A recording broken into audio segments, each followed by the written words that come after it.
Hi guys, welcome back to my channel. ఈరోజు నేను fruit custard అయితే తయారు చేస్తున్నాను. పాలపైన మేగడ కట్టకుండా గరిటతో కలుపుకుంటూ మరగబెట్టుకోవాలి. ఈ మరిగిన పాలల్లో టేస్ట్కి సరిపడినంత షుగర్ అయితే వేసుకోవాలి. కొన్ని పచ్చిపాలల్లో ఫ్రూట్ కస్టర్డ్ పౌడర్ని కలుపుకొని ఇలా మరుగుతున్న పాలల్లో వేసుకొని చిక్కపడేంత వరకు కలుపుకోవాలి. ఈ పాలు చిక్కబడి చల్లారిన తర్వాత వీటిలో అయితే ఫ్రూట్స్ని వేసుకోవాలి. కట్ చేసుకున్న ఫ్రూట్స్ని అయితే వేసుకోవాలి. మన దగ్గర ఏముంటే వేసుకోవచ్చు. పోమోగ్రానేట్, బనానా, గ్రేప్స్, యాపిల్ వేసుకోవచ్చు. వీటితో పాటు కచ్చపచ్చగా చేసుకున్న డ్రై ఫ్రూట్స్ని కూడా వేసుకోవాలి.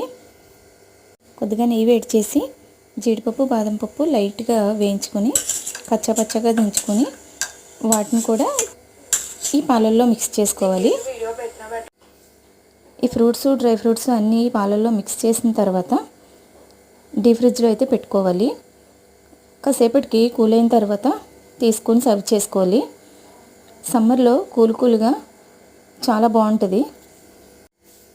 నేనైతే వీక్లీ ట్వైస్ ఇలా చేస్తూ ఉంటాను మా అమ్మాయి కోసం.